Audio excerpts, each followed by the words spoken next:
The wife had a few secret meetings, but with whom? In today's story, we'll find out. Enjoy watching. Timothy West sat at his desk at Johnson Engineering. He was the head of the engineering department, and his job was to ensure that any problems with their products were promptly corrected, both in the factory and in the field. He had sent Carl Johnson, the owner's nephew, to fix a problem in Penton, a 6-hour drive from their location. Carl and 2 mechanics were there for 3 days and had already returned, having fixed the issue. The company produced seals in a variety of sizes, from small seals used in households to giant 30-ton car pressure seals. When one of these machines broke down, production suffered, so fast and reliable service was a necessity.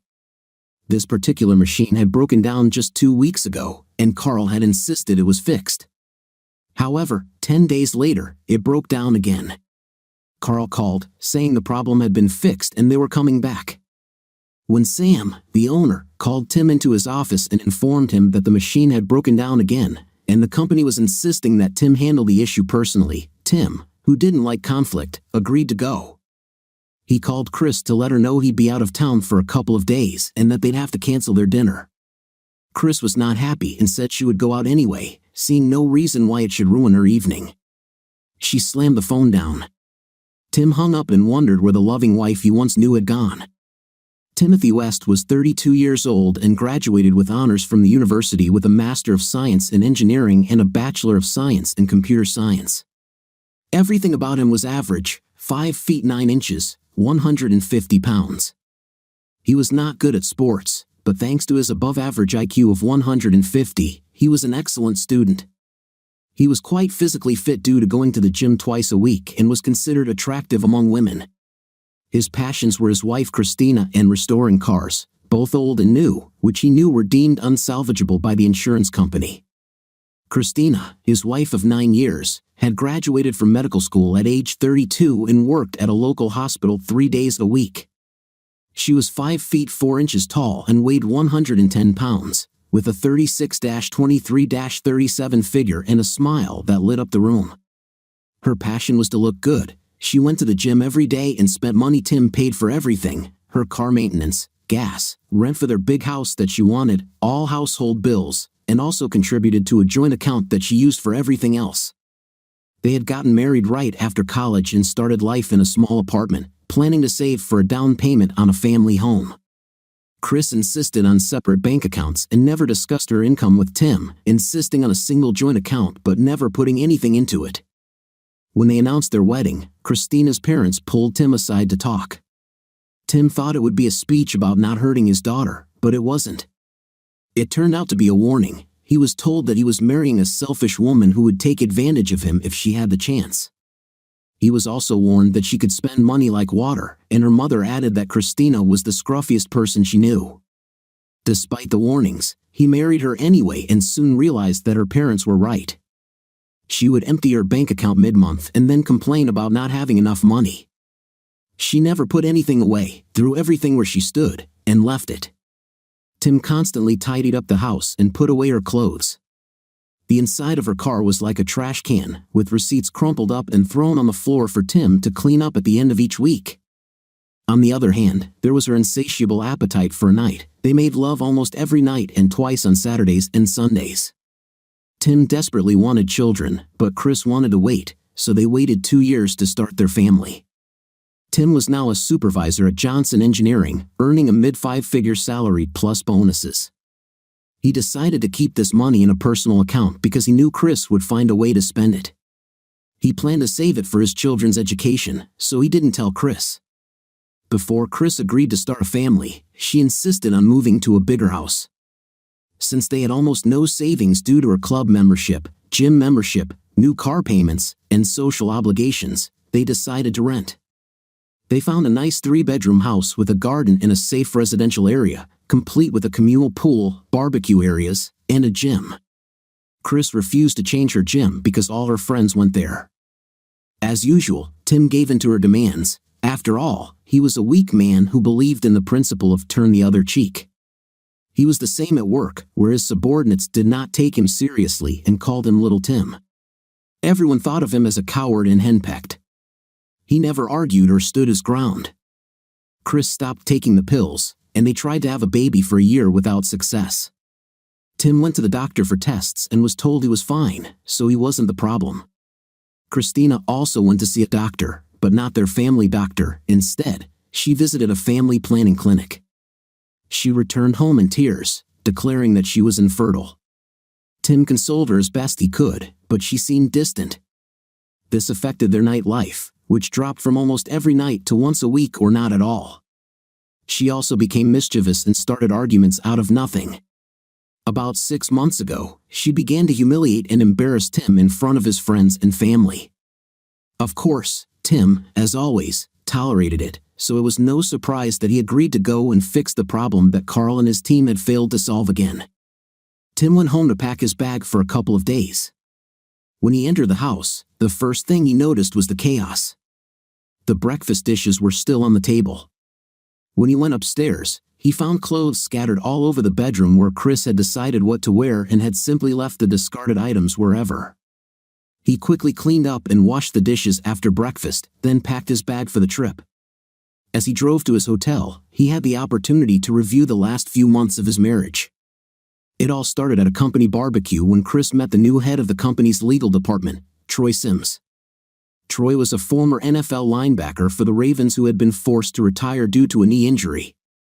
Everyone was impressed when he was introduced to management. At 6 feet 6 inches and 230 pounds, he was huge. His nickname in sports was Bear, and it was clear why. From the very beginning, he treated Tim with disdain, calling him Little Tim to his face and standing on tiptoe, covering his eyes with his hand, pretending to look for Tim when he was standing nearby, then pretending to notice him and saying, "Oh, there you are. I didn't notice you," while everyone laughed. Tim blushed and walked away. Troy then said, "It's just a joke, little friend," and laughed. Some people at work didn't think it was funny, and the head of HR came over to talk to Tim and suggested they scold Troy for his behavior. Tim just said not to worry.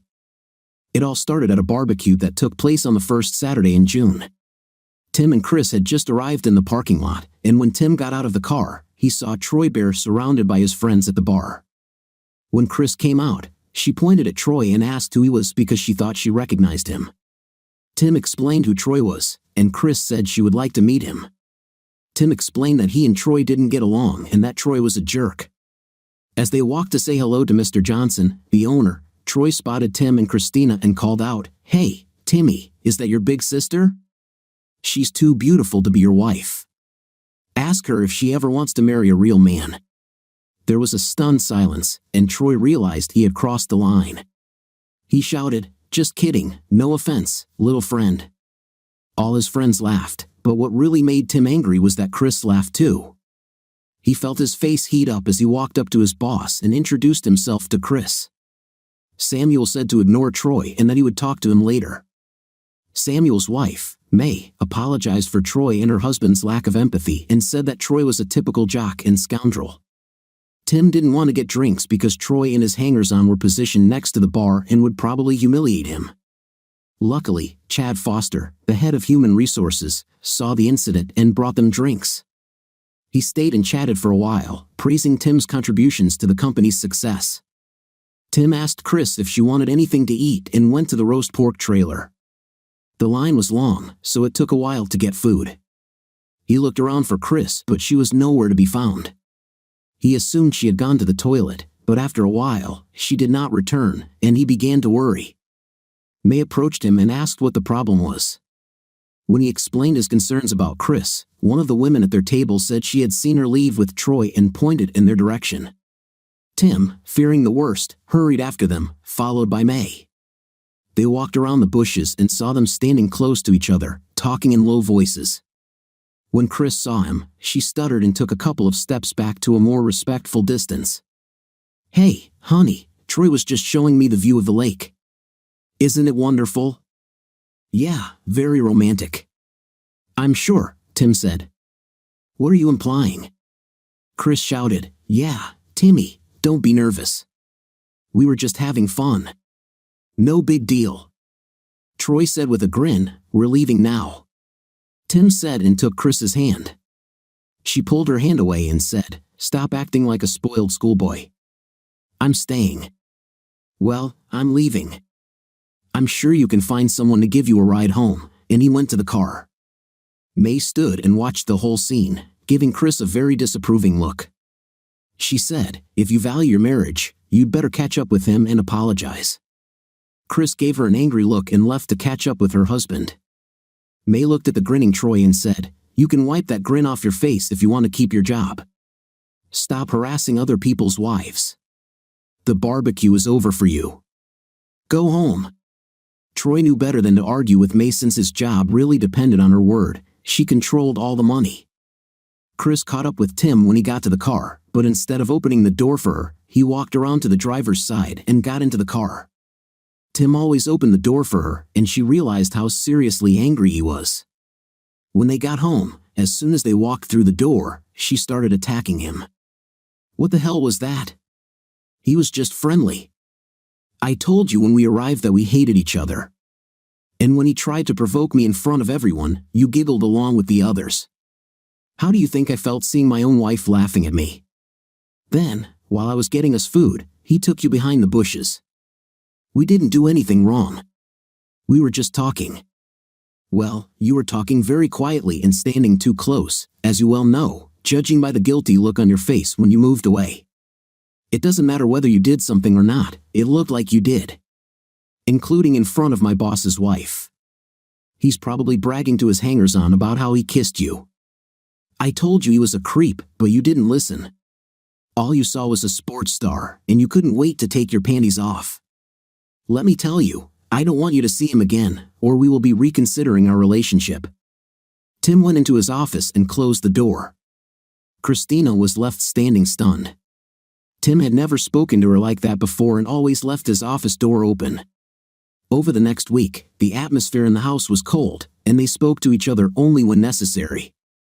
Then, one evening, Chris sat next to Tim and apologized for her behavior, saying she would make it up to him before leading him into the bedroom. Their lovemaking was strained at first but soon gained momentum, and they fell asleep in each other's arms. Tim woke up first and went to prepare breakfast. While preparing breakfast, he thought about the previous night. Although the night was good, he felt something was missing. He didn't feel the special connection they had before. He went to work still wondering what he was missing and decided to surprise Chris by inviting her to dinner. He told his assistant, Tina, a matron who treated him like a mother, that he would be back late from lunch and left. When he got to the hospital, he went to her department and asked to call her on the phone. The nurse at the counter told him that she had already left for lunch with her husband. Tim asked her to describe the man since he was her husband, but he thought he already knew the answer.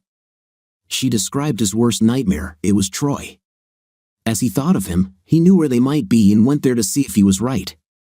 As he pulled up to the diner, he saw them through the window, sitting across from each other in a booth, talking like two old friends. He took a couple of pictures with his phone. He was glad to note that they weren't holding hands or sitting next to each other, so he just walked away. That evening, when he returned home from work and changed, he asked her how her day had been. Oh, the usual, hospital stuff. Nothing special happened. I was going to surprise you and invite you to dinner, but I got called away. Sorry about that. It's okay. I just went to lunch with a couple of friends. Call me next time. The rest of the evening passed as usual, without a night or even a goodnight kiss. The next day, Tim waited for her at the diner, and as expected, she arrived with Troy. He followed them back to the hospital and was shocked when she stood on her tiptoes to kiss Troy on the cheek goodbye. He took a couple of good pictures with his phone. That night, after dinner, he asked her what she did that day and received the usual answer. When he asked about lunch, she looked guilty and told the same story about having lunch with her friends. He looked her straight in the eyes and said, "This is the second time you've deceived me in 2 days. What other lies have you told me? What are you talking about? I never lied to you. This is the 3rd time. Do you want to make it 4? I don't know what you're talking about, and I don't appreciate being called a liar. I'm going to bed. You can sleep on the sofa. Sit the hell down, you liar. I saw you with Troy yesterday and today. I'm sorry. It was nothing. We were just having lunch. It's just lunch? And you didn't hold hands or kiss? No, of course not. Then who are these two holding hands walking back into the hospital, and who is this one kissing Troy at the entrance? As I threw the photos across the table towards her, she looked at them and burst into tears. Nothing happened, I swear. It was just a kiss between friends. It wasn't romantic in any way. Now you know why I warned you about Troy. He's trying to put a wedge between us, and it seems to be working. Why are you even dating him? He just came in to apologize about the barbecue and say how sorry he was if it caused an argument. He was just being friendly. What about the second time? He said he was just passing through and thought we could have lunch together, so I agreed. I'm sorry that I lied to you, but I knew that you would react with hostility and get angry, just like last time. You scared me. I've never seen you so angry. You're always so calm. That's because my wife has never gone out with another man before. Now I'm not asking, I'm telling you, don't date Troy anymore or there will be problems. You can't tell me who to be friends with. That's my business. You don't own me. I'll date whoever I want. She went to bed, locking the door. The next morning was her day off. I usually got up, prepared breakfast, and brought it to her on a tray. This time, I took a shower in the guest bathroom, grabbed some clean clothes from the ironing pile, and went to work. I stopped at Wendy's for breakfast on the way. When I arrived at work, I saw Troy standing at the coffee machine with a couple of his hangers on. As I walked by, he grinned and said, "How about lunch, Timmy? My usual company is busy today. Would you like to join us?" They all laughed, one even raising 2 fingers on the sides of his head like horns, and their laughter grew louder. As I walked into my office, I heard Troy say to the person who made the antlers, "Not yet, but soon." I was furious that Chris had put me in this position, so I called her and told her what happened. She just laughed and said it was just them having fun and that I shouldn't take it seriously. Sitting in the office, trying to figure out what to do, I decided to make an effort to win my wife back from this creep. I made a reservation at her favorite restaurant for tonight. I called her and told her to be ready by 8. That day led to me eventually going out to fix a broken car that Carl Johnson should have already fixed. I wondered who Christina would take to the restaurant with her, so I called a friend from my school days, Harry Price. Harry was a nerd like me, but he got a master's in computer science and a bachelor's in electronics. He now owned a small security company, doing mostly background checks for the government. He was happy to hear from me, as we had kept in touch over the years, so my call wasn't a complete surprise. When I told him about my concerns, he immediately went into work mode. "Okay, I know what she looks like, but can you describe Troy?" I gave a good description, and when I mentioned his name, he said he could get his photo from the internet. I told him I didn't want the information until I returned from the trip because I didn't want to be distracted. He said he understood and would wait for my call. Just before dinner, when I was about 20 miles out of town on the freeway, a semi-trailer blew a tire, crossed the median, and hit my car, sending it off the road into a ditch where it flipped over and ended up upside down. I heard my scattered spirit hovering over the operating table. Doctors and nurses huddled around the table, trying to revive the patient. They had already used the defibrillator twice, and this was their last attempt.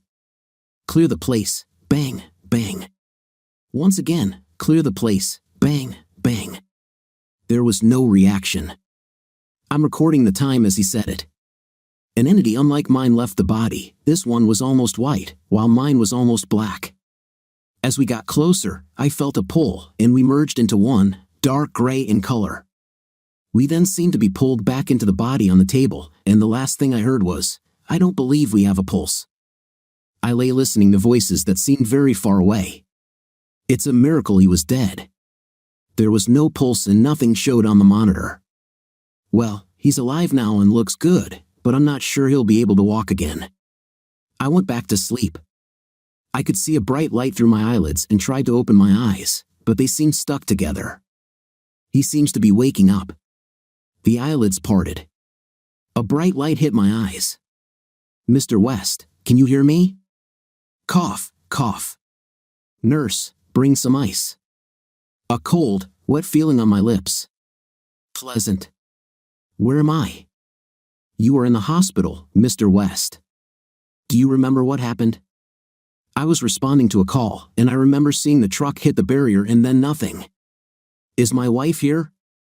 Yes, she was here while this was happening. She just went out to get coffee. She'll be back soon. Why can't I feel my legs and can't move my arms? What's wrong with me? I won't lie to you, Mr. West. Your injuries are serious, and your back is broken, so don't try to move or you could cause more damage.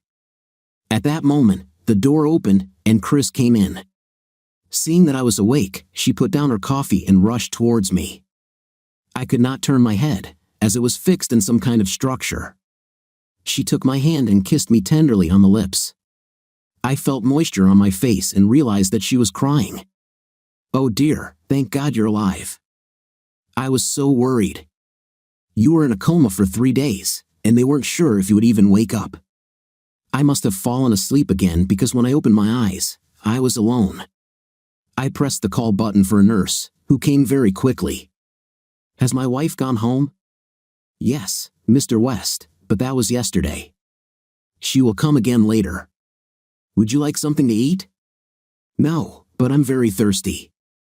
The nurse brought me a glass with a straw. I never thought water could taste so good. I closed my eyes and fell asleep again. Chris came to see me every day and stayed until the nurses kicked her out. During this time, our company lawyer came to me and informed me that the semi-trailer that collided with me was determined to be defective based on the results of the accident investigation. He said I needed to hire a lawyer and sue for damages. He recommended a friend and said he would contact me. Harry Price, having heard about my accident, came to see me. He told me that Chris spent the evening of my misfortune with Troy and gave me photos of them together. His man followed them to a nightclub and had more photos of them dancing. There was nothing inappropriate except that she was at a party with another man without her husband's knowledge. His man said Troy then took her home and warned me that I wouldn't like the next photo. She didn't invite him inside, but the kiss she gave him certainly wouldn't pass the husband test. I asked him to continue observing, and he said that he had not stopped. He then told me that she had lunch with Troy every day since my accident and went dancing with him twice more. She never invited him in, but the kisses became longer and longer. I gave him the keys to the house and asked him to install cameras. He said it was not a problem. I also asked him to write a letter to the guards at the entrance to the complex, giving permission to enter our house. The letter also stated that my wife should not be informed of their entry. I signed it and gave it to Harry. I knew that the security guards would not tell my wife since I was the only tenant under the contract. That afternoon, a man came into my room and introduced himself as George Fate, a lawyer who had been recommended to me. We talked for over an hour, and it was decided to file a lawsuit for $10 million. He said we'd be lucky to get half that amount, but since it was their fault and I'd probably never walk again, he was confident.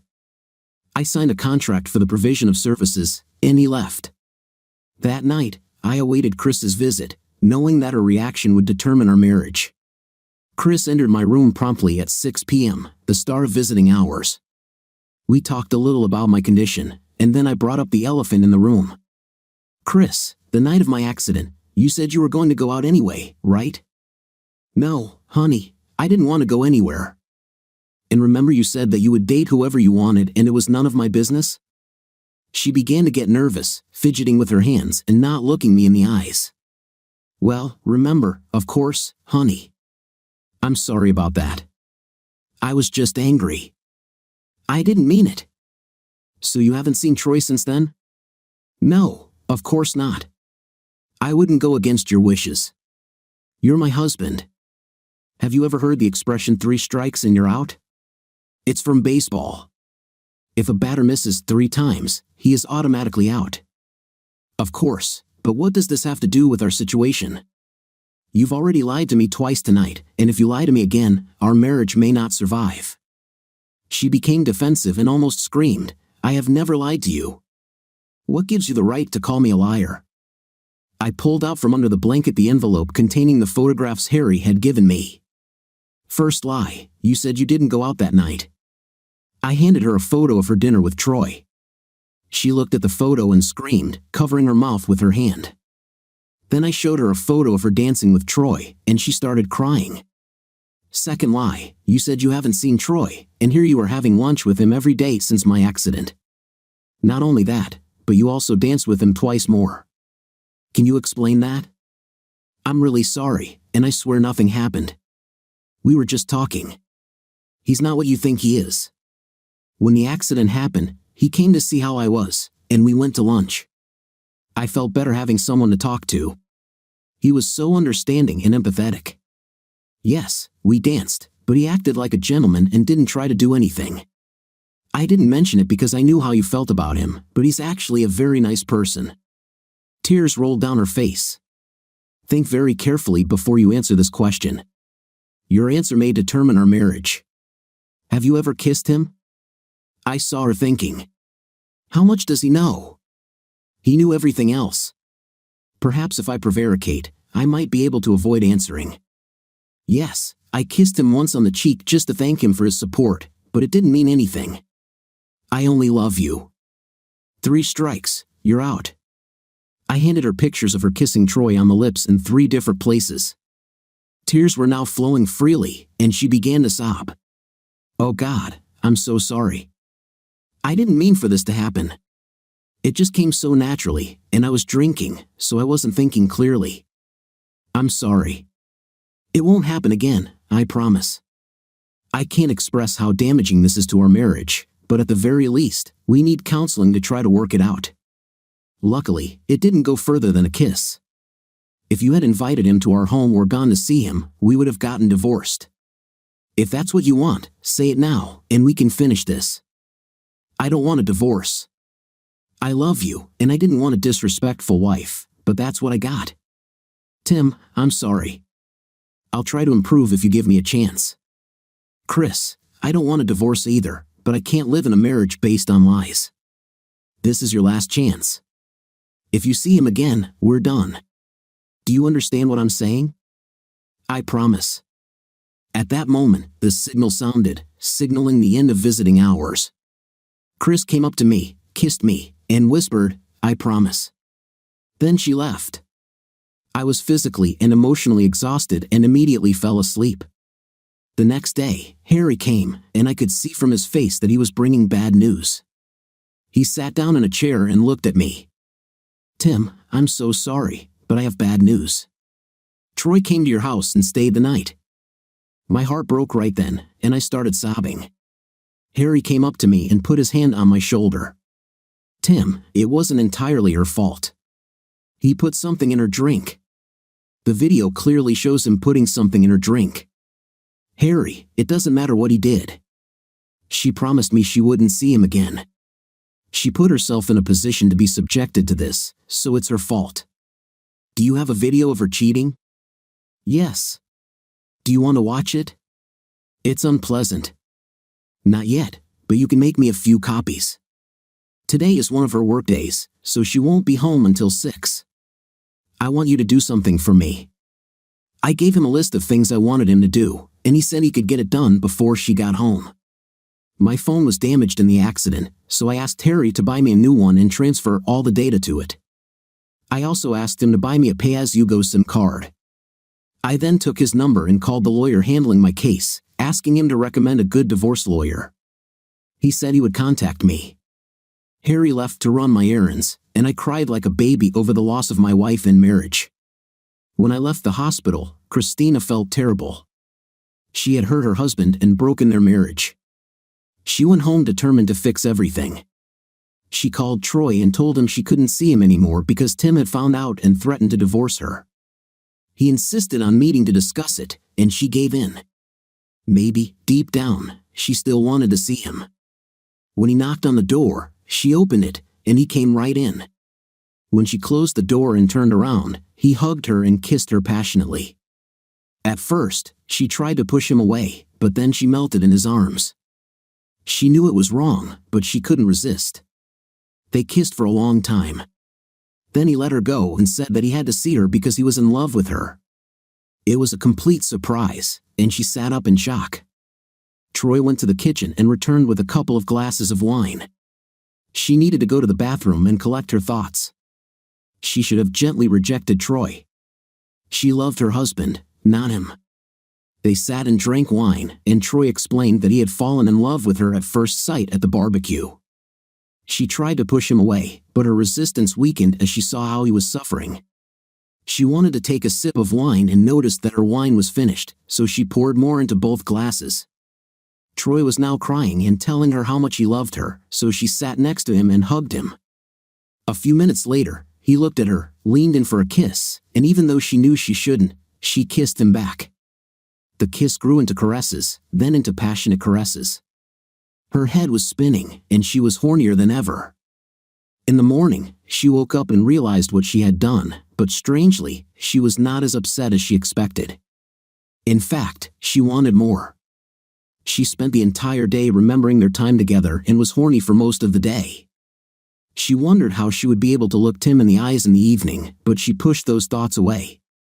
She called Troy to meet him for lunch, but he said he had a meeting and would see her that evening.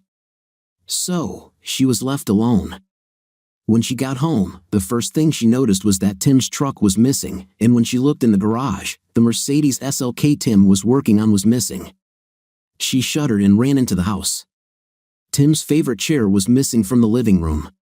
The door to the office was open, and Tim's desk, chair, and computer were gone, as were all his photographs on the wall except for the ones where she was.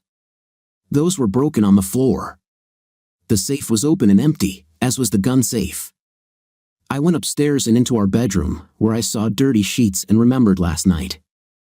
I opened the cabinets and drawers, and all of Tim's things were gone, as if he had never lived here. I quickly changed my clothes and went to the hospital, but when I got to the floor where Tim's room was, a nurse stopped me and said that Tim had given instructions not to let me in. She handed me an envelope. I tried to walk past, but she pushed me away, saying that if I didn't leave, she would call security. I left. Sitting in the car, I opened the envelope. I knew what was inside: photos of me letting Troy into the house and a series of photos of me with Troy in both the living room and bedroom. There was a short note: "You have been warned." I burst into tears. I was to blame for everything that happened, and now it was time to pay the price. 3 days later, I was standing at the information desk waiting for some paperwork when a woman in a conservative business suit approached me and asked, "Are you Mrs. Christine West?" I replied yes, and she handed me a manila envelope, saying, "Served you." She took a photo of me with her phone and left. I stood there trembling, trying to open the envelope. When I finally managed to open it, some forms and photos fell out. My friends and colleagues came over to see what happened, and as they bent down to collect the papers, they couldn't help but see the pictures of me cheating with Troy. They threw the papers on the counter, gave me dirty looks, and left. My actions would be known throughout the hospital by the end of the shift. At the end of the day, I looked at the divorce papers filed for adultery and noticed that there was a restraining order attached, prohibiting me from coming within 200 yards of Tim or his place of residence or work. I thought it couldn't get any worse, but when I arrived home, there was a letter waiting for me saying that I had a week to move out of the apartment, as Tim had canceled the lease. As I sat to make a sound my fate, the phone rang. It was Troy, who said that he too was held accountable at work for destroying someone else's family and demanded to know where Tim was. I said Tim was still in the hospital but that they wouldn't let me in. When I asked if he was free for lunch tomorrow, he made excuses and refused. When I asked if he would come this evening, he said he was busy and hung up. I sat there looking at the phone, realizing that Tim was right. Troy had really put a wedge between us, and now I was chasing Troy for some affection. I sat and cried over the loss of my husband and lover. My problems weren't over yet. On the way to work, I tried to pay for gas with my joint card as usual and was refused. I quickly tried my personal credit card, which was accepted. I needed to sort this out. I tried to call Tim and received the response, "This number is not in service." I'll email Tim when I get home. The day dragged on slowly, and when the shift ended, I was relieved not only because I hadn't seen my lover all day but also because my friends and colleagues were avoiding me. On my day off, I contacted the bank and found out that Tim had taken half of our savings and canceled my card. I agreed to issue a new card. My next call was to the rental agency, where, after some negotiations, they allowed me to transfer the lease into my name, but at a higher rate. I also had to negotiate to restore utilities because Tim had shut them off. I would have to cut costs over the next few weeks. I saw Troy once or twice a week, but all the tenderness had disappeared, replaced by demanding behavior and sometimes cruelty. I can't say I was shocked. The truth is, I loved the way Tim treated me. He was gentle and loving, always thinking of me first, while Troy was just using me for his pleasure. I felt like a rag doll in his hands. He just put me where he wanted and used me mercilessly. I realized that Troy was a real alpha male, and Tim would never be able to compete with him. After 3 months, I still hadn't received a single message from Tim, only from his lawyer. I had, of course, hired my own lawyer, and amazingly, Troy helped me with the expenses. Harry came back to me and said that he had done everything and that my belongings were stored in a warehouse on the other side of town. He also gave me a new phone with a new SIM card. I sent my new number to everyone I could trust so they wouldn't give it to Chris. I wasn't expecting any visitors that evening, so I was pleasantly surprised when May, my boss's wife, walked in. "Hi, Tim. How are you? Thank you for coming. I would feel better. Listen, Tim, I know you've hired a lawyer to handle your lawsuit against the trucking company, and you can count on our full support. However, you must understand that you also have a claim against us since you were on a business trip at the time of the accident. Now, you get your full salary, and your job is secure. If your lawyer formally files a claim against us, we will offer him a significant settlement, but he has to file a claim so we can go to our insurance company. This will not affect your work in any way, but we need to follow the procedure. I really appreciate you caring so much about me, and I'll mention it to my lawyer the next time I see him." It was at that moment that he entered, accompanied by a short, plump woman of about 55 whom he introduced as Carol Cobb. I saw May's eyes widen as she looked at me questioningly. "Sorry, I need to introduce myself. Mrs. Johnson, this is my attorney handling my case, George Fate, and hopefully my divorce attorney, Carol Cobb." May looked at me and raised her eyebrows in question. "Sorry, May, I was going to tell you. I'm going to divorce my wife because of her infidelity." She just looked at me and said, "Who?" "Troy Sims," I replied. Of course, May nodded her head and sat down, showing that she would not be leaving anytime soon. George looked at me, and I motioned for him to continue. He went out into the hallway and brought in 2 more chairs, which he and Carol took. George began discussing the progress of the lawsuit, and when he finished, he apologized and left. Carol asked me if I had any evidence of Chris cheating. I said I had pictures and videos. She asked if they were here, and I said I had some pictures but was still waiting for the video. She asked to see the photographs, and I gave them to her. As she was looking through them, May came and stood behind her. I heard a sharp intake of breath and was surprised to hear May exclaim, "This scoundrel! A vile piece of seducing a man's wife while he's in the hospital? And she's no better. I'll fire his 5th place first thing tomorrow, and then I'll get her fired too. I donate a ton of money to the hospital where she works. It's time for payback." "Damn," she was furious, Carol said. "Can you wait a little? Please. If she remains unemployed, Tim's alimony payments will be much higher. But if she works and earns enough to support herself, he might not have to pay at all. And if he sues Mr. Sims for breaking up family ties and she doesn't work, the suit will be dismissed. Either way, it may not lead to anything, but at the very least, it will cause him embarrassment. Once the divorce is finalized, you can fire him and arrange for her to be fired." May agreed to hold off for now. Then she said she had to go, kissed my forehead, and left. Carol asked me a few more questions and inquired if I could provide proof of Chris's income and our financial situation. She then gave me some tips on how to protect my finances. I asked if I could get a restraining order against her, and she agreed. Then she wanted to know when to file the divorce suit. I said as soon as possible, but in her workplace. I explained what I had done and what I was going to do, and she said it was all legal since the lease was in my name only and left me in my misery. The next day, I called the rental agent to cancel the lease immediately. I also asked if he had ground floor apartments within a 5-mile radius. He said he had what I needed, also in a gated community just 2 miles from my current home. He wanted to know why I was leaving, so I told him the condensed version, and he agreed to give Chris a notice of eviction. The next day, I paid the deposit by card and the first month's rent. Next on my to-do list was sorting out my finances. I called the bank to pay off the credit cards and close the joint account, but they said it had to be done in person. So, I just paid off the cards and canceled them with the credit card company. Then I opened a new line of credit just for myself. I called Carol and told her that I couldn't close the joint account, so I just zeroed it out, leaving $1. That day, the surgeon came to see me. After an x-ray and scan, he said that the swelling had subsided and that it was now possible to operate. The operation was scheduled for the following Monday. When Tim woke up on Tuesday, he was surprised to see me sitting in a chair reading a magazine. He tried to speak but could only manage a wheeze. May heard him wheezing and called a nurse, who gave him ice cubes to suck. After sucking on a few pieces of ice, he asked May what she was doing there.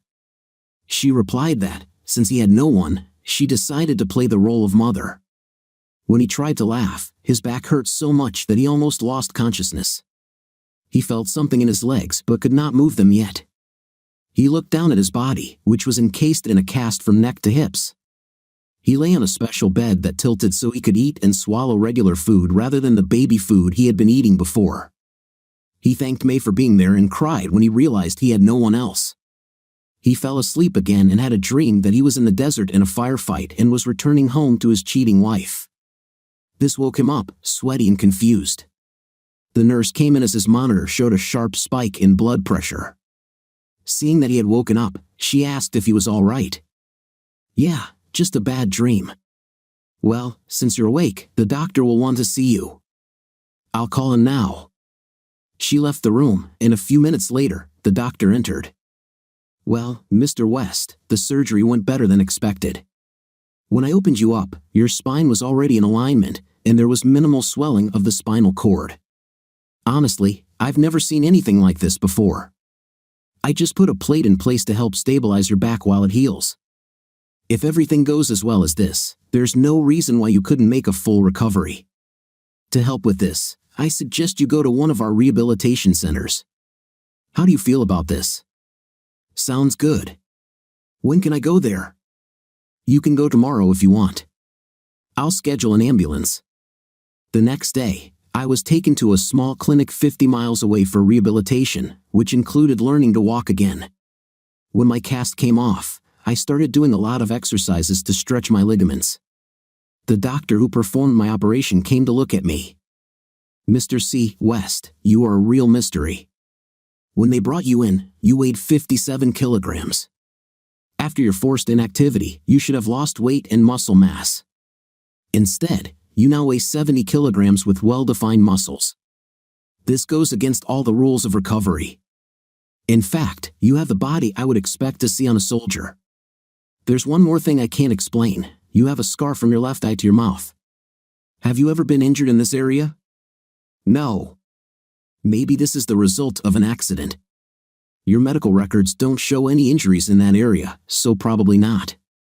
However, we will keep an eye on this. The good news is that you're healing much faster than we expected, so I'm going to remove your stabilizing plate tomorrow, and you can get out of here in 2 weeks."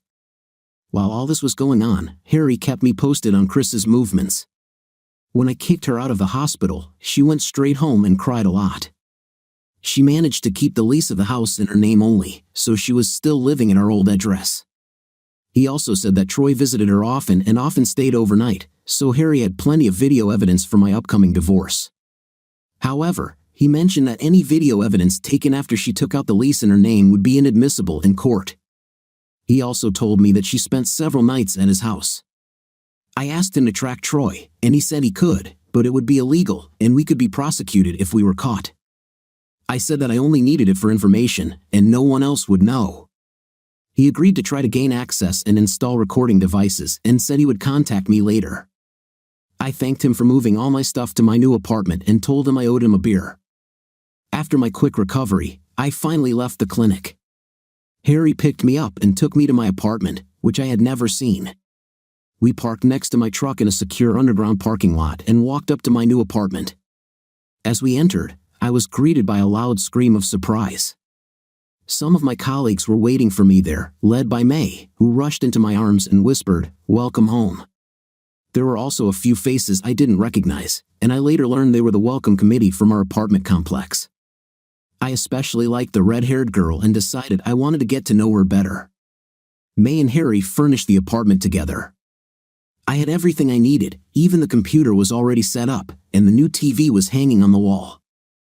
I was literally amazed and started crying with joy, hugging everyone.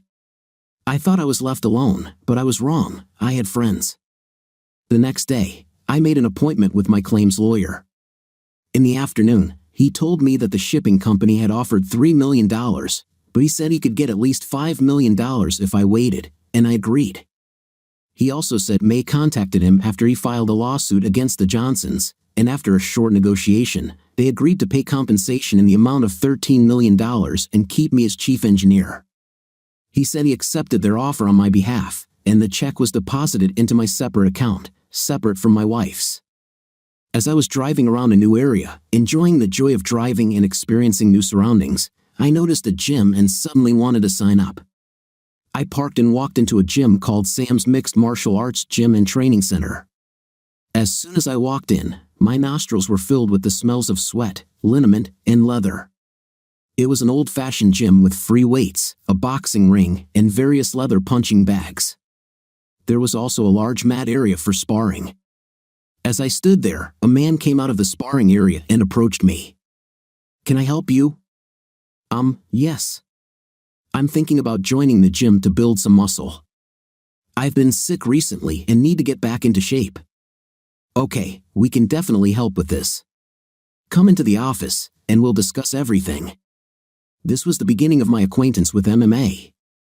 I ran, lifted weights, swam, and studied various forms of martial arts for the next 3 months.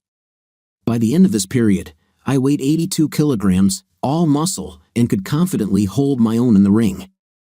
I had a plan and told Sam about it, who thought it would be fun to implement and asked how he could help. We discussed the details over beer, and at some point, he said, "Okay, Tim, now that we're friends, tell me the truth. You're a former Special Forces soldier, aren't you?" "Sam, I swear on my mother's grave I never served. In fact, before coming to your gym, I never took part in a fight." "Well, Tim, at first glance, it was clear that you were straight. Your skill level is more like someone who has been training all their life. All I can say is that you must have been quite the beast in your past life." Going back to when I first moved, I joined a gym, so instead of driving back and forth, I ran there and back as part of my training program. One evening, as I was trying to enter my apartment, I noticed a little girl, about 8 or 9 years old, sitting at the door of the apartment at the end of the hallway. I remembered the red-haired girl from my party and thought this might be her apartment. I approached her and asked if she was okay, as she seemed scared. She replied that she had returned from school, but her mother was not at home, as usual. I didn't know what to do, but I couldn't just leave her there, and it wouldn't be right to invite her to my apartment to wait alone. I didn't really know many people in the building, other than the security guard on duty. I knocked on several doors, but no one answered. I asked her if she had a phone number to call her mom, and she said she had already tried that and left a message in text. I invited her to come with me to the guard downstairs, and she agreed. When I explained the problem to the security guard, he said they have a procedure for such cases and called the police. When they arrived, we all went to my apartment to talk, and that's how I found out her name was Amanda and her mom's name was Lindy.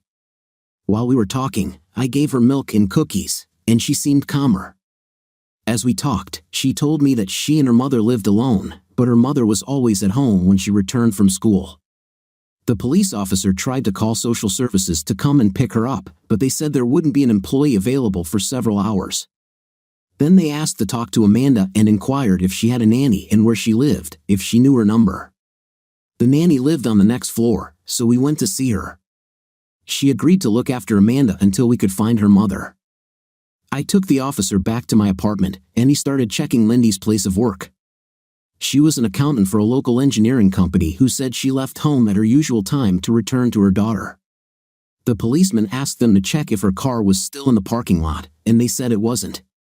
They gave him the make and model but didn't know the registration number. He quickly figured it out and sent out a wanted message based on the license plate number. He then began calling hospitals and learned that a woman matching Lindy's description had been found unconscious in an alley. The officer who arrived on the scene said he believed it was a robbery gone wrong and that there was no sign of her belongings. Her car was also missing. We went up to the nanny and explained what had happened, and she agreed to look after Amanda for the night. The officer said he was going to the hospital, and I asked if I could accompany him, but first, I needed to change clothes. He looked a little annoyed at first but still agreed. We arrived at the hospital and were directed to her room. I saw that it was a ward with 6 beds. I asked why she didn't have a private room, and they said they didn't know if she had insurance, so they put her in a shared room. I approached the counter and demanded to see the administrator. When she arrived, I told her I wanted Lindy to be moved to a private room with full services and her own nurse. I would sign all the necessary paperwork and act as a guarantor. Their attitude immediately improved, and things started moving. The doctor came over to us now that we were in a private room and explained that Lindy had suffered a blow to the head and might not wake up for hours or even days. The officer made some notes and said he was leaving. He asked if I wanted a ride, but I said I would stay a little longer, and he left. I went to the gift shop, bought a couple of magazines, and then settled into a not very comfortable chair for the night. I was still there the next morning when the doctor came to check her charts. He lifted her eyelids and pointed a flashlight into her eyes to check the reaction of her pupils. As he walked away, she groaned, and he quickly returned to her side to check her vital signs. At this time, she opened her eyes. "Where am I?" "You're in the hospital."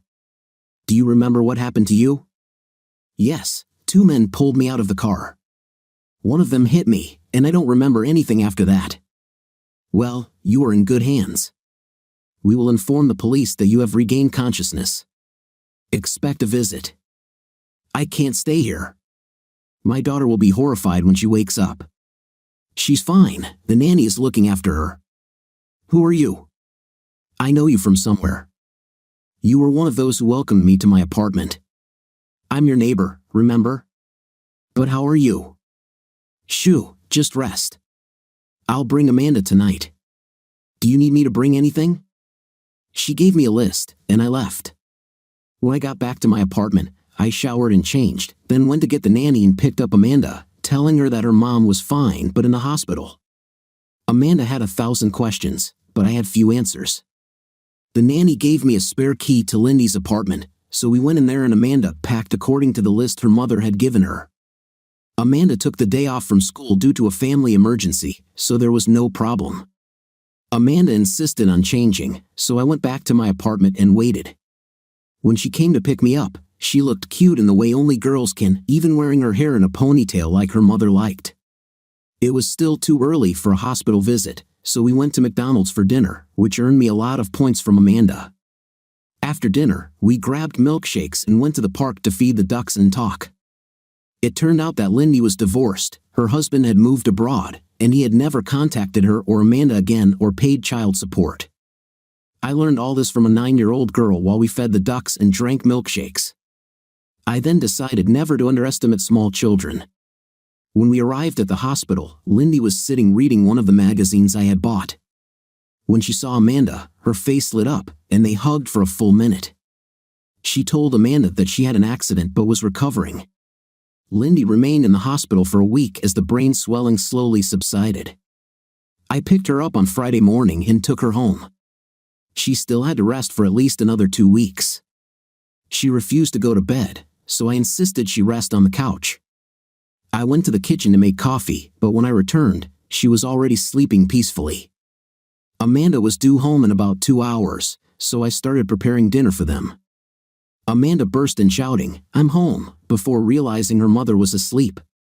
Lindy still didn't wake up, so Amanda came over and hugged me.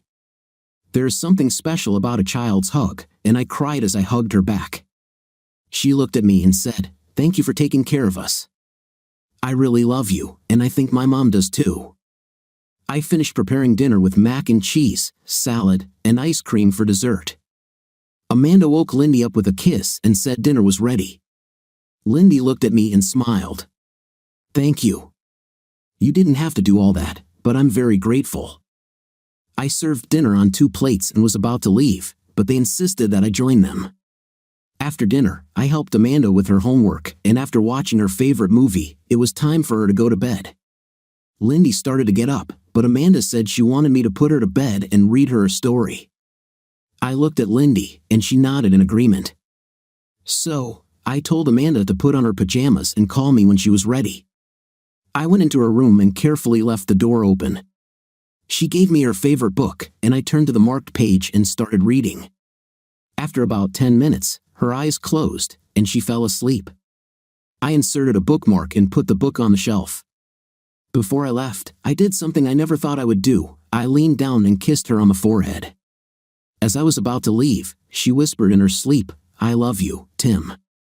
I stopped, shocked and unsure of what to do next. I was sure she was asleep, so she probably didn't even know she said it. When I sat down across from Lindy, she asked what happened. When I explained, she laughed and said that Amanda had already told her how she felt. I didn't know what to say. I just sat there, not understanding what had just happened. It was getting late, so I cleaned up dinner and was about to leave, but when I opened the door, Lindy was standing next to me. As I looked at her, she leaned over and kissed me softly on the lips. "Just to say thank you for everything you've done. We really appreciate it." I went into my apartment and closed the door behind me, still feeling her lips on mine. Over the next few weeks, we grew closer and had dinner together many times. Sometimes we met at home, and sometimes I invited them to dinner.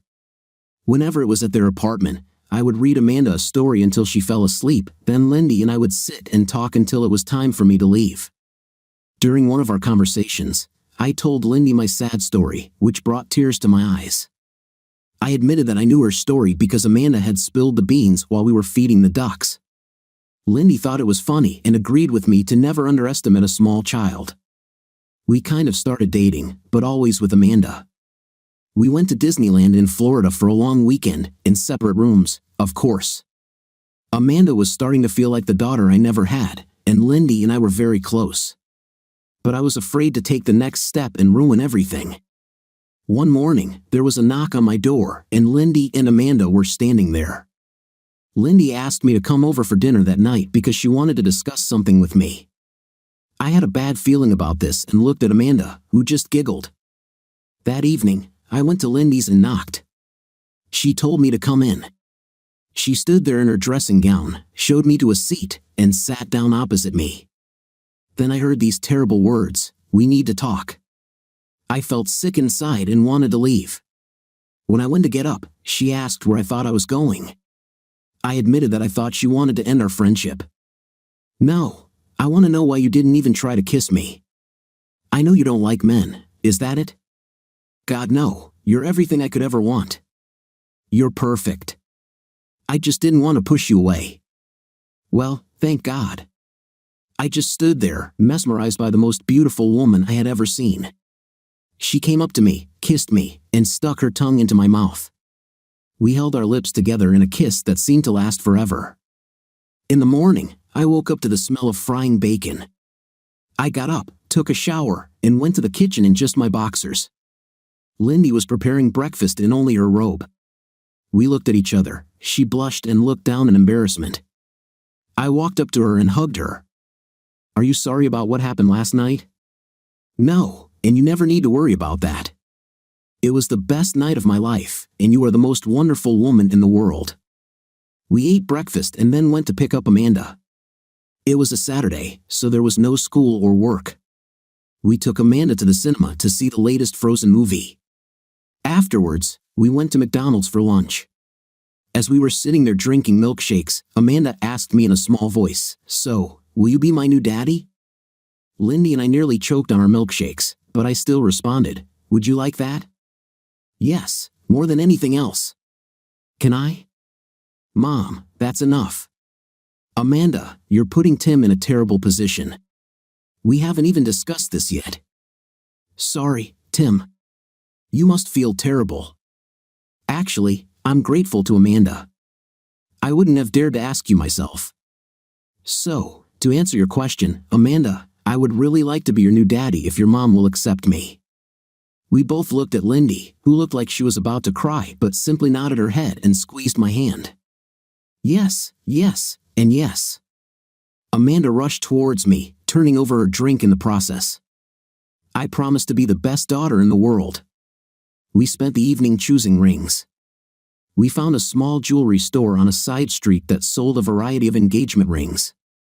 I saw Lindy looking longingly at some antique rings, so when she asked to see a tray of reasonably priced rings, I also asked to see the tray she was looking at. She looked at me, and I told her to pick one and not worry about the price. She chose a beautiful ring with a diamond surrounded by small rubies and tried it on. It fit perfectly. I told the salesman we were taking it, and Lindy gave me a passionate kiss. Amanda simply giggled. When we got home, Amanda insisted that we go show the ring to the nanny, Mrs. Waddy Ross. She said she was happy for us all and asked when the wedding was. I explained that I was still in the process of getting a divorce, so I couldn't make plans yet. That night, after Amanda went to bed, Lindy and I sat and cuddled on the couch. I said I would be back at work next Monday. I had already cleared everything with May, who said she was looking forward to my return. The next day, I went to see Harry, and he said we had a lot to talk about. I arrived at his office around 10 o'clock in the morning. He sat me down and told me we had a lot to talk about, then started a video. Following his words, Harry showed me surveillance footage he had installed in all of Troy's rooms. As soon as the video started, I realized Chris wasn't there. It was Troy's basement, which he had turned into a man cave with a bar and alcohol. He was sitting with 3 friends, one of whom I recognized as Carl Johnson. They were talking about Chris. "Carl, that's a really nice 5th place you've got there. When can we get it?" "Troy, soon." I gave her a little stuff every time we met. It just kept her horny enough that she wanted me to stick around. I can't believe what a stupid she is. Timmy told her not to see me anymore, so what does she do? She calls me and asks me to come. What a bimbo. So I showed up, acted serious, and poured her a glass of wine with a substance in it. By the time we finished the wine, she literally attacked me. I've had her every couple of days since then. She can't wait for it. She calls me all the time to come over. So, what's the plan, Troy? The usual. I'll make her move in with me after the divorce. Once she sucks all the money out of him, it should be worth a couple $100,000. I'll clear her out. Or we could do what we did in Denver. She said she has $500,000 in life insurance, and I know he's insured for $300,000 with the company. So we could have a little accident like in Denver, and she'll get the money. I'll take everything from her, get her hooked on substances, and then sell her to Hector in Vegas for street work. We'll all hit the jackpot. Harry stopped the video at this point. Tim, I know this is about your divorce, but we've crossed a line. We need to go to the police, even though this video cannot be used as evidence. I sat and thought for several minutes. What if I can get Troy to admit his plans on tape? Will it work? Yeah, that'll work. But how are you going to convince Troy to confess to murder and attempted murder? I have a plan. I will use his arrogance against him and take revenge in the process. Just leave it to me. What I need you to do is, and I gave him a list of instructions. My next call was to Sam, asking him to prepare the site for the showdown next Friday. He would receive the rest of the instructions later. I then called May and asked if she would mind if I returned to work on Monday. She said that was okay and asked if I wanted Troy and Carl fired before then. I asked her not to do this, as I had a plan for them. I then told her about their plans for Chris. She was shocked and very angry and asked what I was going to do. I said everything would become clear on Monday. I arrived at work early on Monday to get everything ready. I installed a sound-activated recorder under my desk and hid a micro camera with a motion detector on a bookshelf. I then proceeded to tackle some of the backlog of work. I heard the office start to fill up and walked outside. My secretary, Tina, was just turning on her computer when she saw me coming out of my office. "Oh, Mr. West, it's so great to see you in such good shape. Are you back for good? You look good too." "Yes, I'm back for good." At that moment, I saw Troy heading towards the coffee machine with Carl and their friends. Now was my chance. I walked up to Troy, who grinned mockingly. "Hello, Timmy. How is your wife?" This caused giggles from those around him. "I don't know. She's with someone who steals wives from men in the hospital. Oh, yes, you know this, since you are that same scoundrel.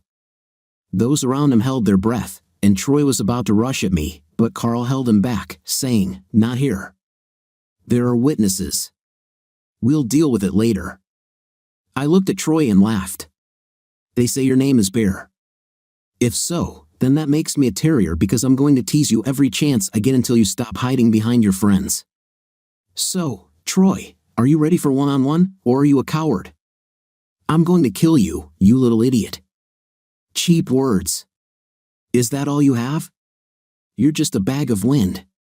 How about we settle this in the ring, just you and me? You can even bring a few of your friends for support. To make this more interesting, let's make a small bet. Anytime, anywhere. Set a time. And what's the bet? Let me guess, if you win, you get your wife back? Hell no, I don't want her back. She's spoiled. I wouldn't even touch her with yours, let alone mine.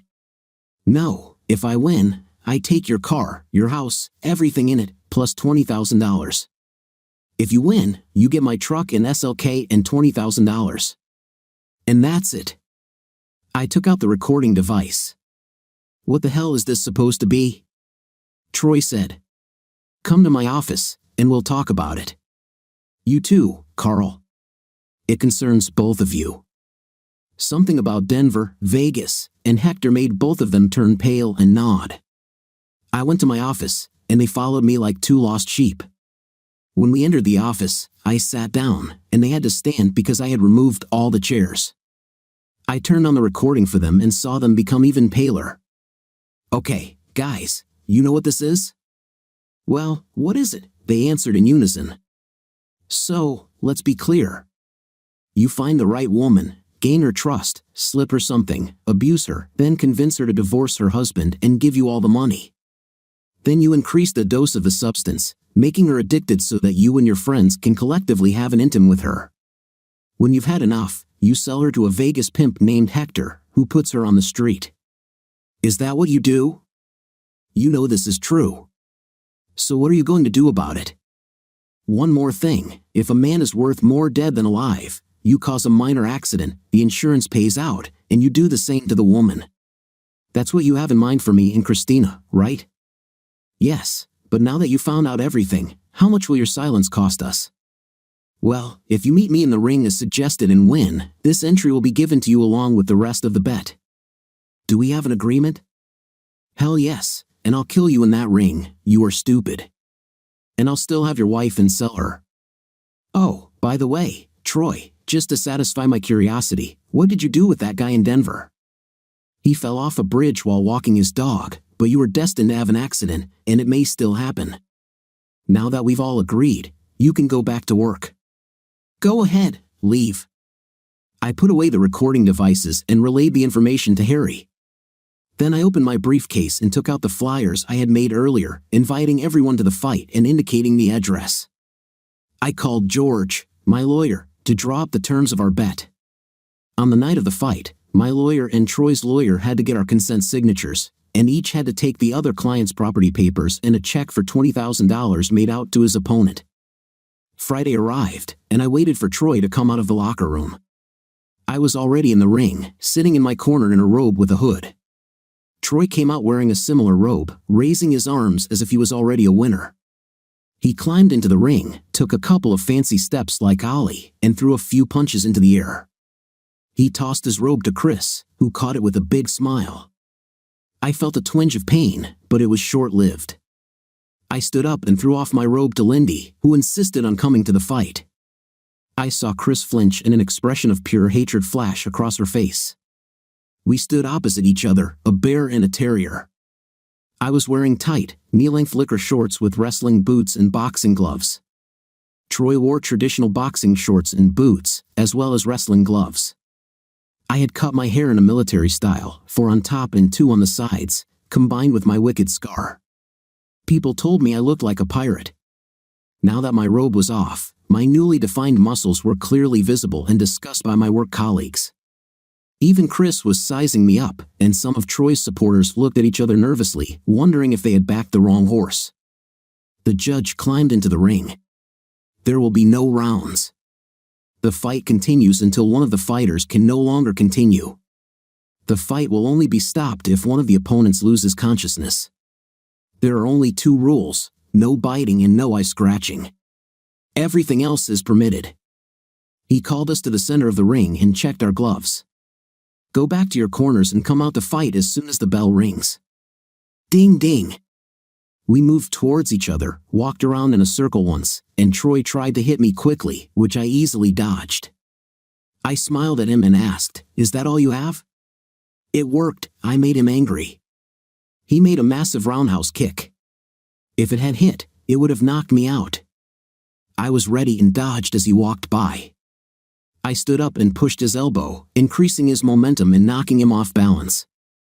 Then I simply tripped his legs, and he fell heavily on his side. I walked to the other side of the ring and, in my best Bugs Bunny voice, asked, "Did the big bad bear fall?" "Oh, what a shame." The Troy crowd either froze or muttered under their breath. Troy stood up, seething with rage. This was what I needed. He lost all concept of boxing when he yelled, "I'm going to kill you, you little brute," and rushed towards me with his arms outstretched to catch me in a bear hug. I stood still, raised my hands above my head so they would not be captured, and his arms wrapped around me. He lifted me off the ground, spewing drool and shouting solemnly, "Now you will die." I closed my hands and hit his ears with my palms. He let me go and retreated, holding his ears. I walked up and punched him several times. He fell to his knees, still clutching his head. I lowered him to the floor and put my foot on his back. I then twisted his wrist and asked, "Are you done? Are you admitting defeat?" "You won." "That's enough," he finally whispered. "I have one last question. Who's the alpha male now?" "You, for God's sake, you." I let him go and looked back at Chris to see her broken down, sitting in her chair and crying. My side of the ring celebrated wildly as Lindy smiled at me and gave me a thumbs up. I left the ring and approached 2 men in dark suits. "He is yours, gentlemen." They both laughed and one said, "Yeah, we'll get him out of the hospital in a week or 2. Good job." Troy was unable to move and had to be taken to the hospital on a stretcher. Carl tried to sneak away but was intercepted by several deputies who handcuffed him and led him away. My next stop was my lawyer, who witnessed the whole thing and was busy getting our money paid. Troy's lawyer didn't seem too upset as he handed over the title deeds to Troy's car and house, including all the contents. My lawyer gave me the keys to both, and I gave the house keys to the locksmith I had hired to change the locks. Sam walked up to me, shaking my hand. "I've never seen anything better. David defeated Goliath in front of all his friends. You made him look like a complete fool. People will talk about this for years. I can even sell the video." Lindy then came over to congratulate me with a hug and a kiss. May came over, and I introduced Lindy to her. "This is my future wife." May said we should come to her place for dinner soon and left. People gradually dispersed, patting me on the back. Even some of Troy's supporters apologized for my troubles. The next day, I received a message from Chris asking me to meet at our old house.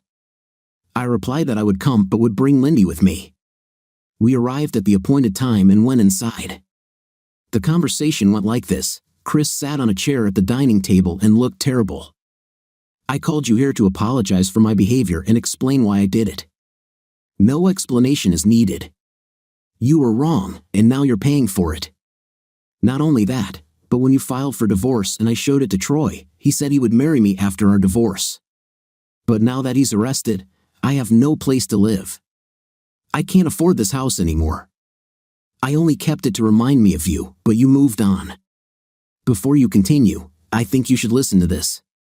I played a recording of Troy and his friends discussing her future. When the recording ended, she rushed into the kitchen, grabbed a knife, and before we could stop her, she cut her wrist. I took the knife and wrapped a towel tightly around her wrist. Lindy called an ambulance, and we held a hysterical Chris until it arrived. I went with her, and Lindy followed. When we arrived, I insisted that she be given a private room and provided my insurance information to the reception nurse. After the operation, when they brought her to the ward, she was still unconscious. The doctor asked if I was her husband. I explained that we were getting a divorce, and he said they wanted to keep her under supervision. I called Chris's mother and explained what had happened. She said she would be on the next flight and would see me soon. I stayed with Chris until her mother arrived and told her everything that had happened. She said Chris was a foolish girl but didn't deserve to die. I agreed and said that I would pay all her medical bills. She thanked me, and I left. I had been back at work for a couple of weeks when Chris's mother called to say that Chris had attempted suicide for the third time by overdosing on sleeping pills. She had accumulated them in the hospital, but the nurse caught her. She was transferred to a psychiatric hospital near her mother's home, where she would undergo therapy. I thanked her for the information and ended the conversation. Troy was convicted of murder, conspiracy to commit murder, human trafficking, administering a substance without consent, and fraud. He received 3 consecutive life sentences and will die in prison. Carl received the same sentences. Their 3 friends were each sentenced to 25 years for conspiracy to commit murder. Hector was sentenced to 20 years for human trafficking and organized crime. Chris attempted suicide a 3rd time and was admitted to a mental health clinic, where she suffered a nervous breakdown and ended up in a state mental institution. Lindy and I have moved into a 4-bedroom house and are expecting our 2nd child in 5 months. Life was finally good. What do you think of our story today? I think the story was quite interesting, especially I liked the moment when the husband realized that his wife was not so faithful. What do you think? Write in the comments. See you in the next video.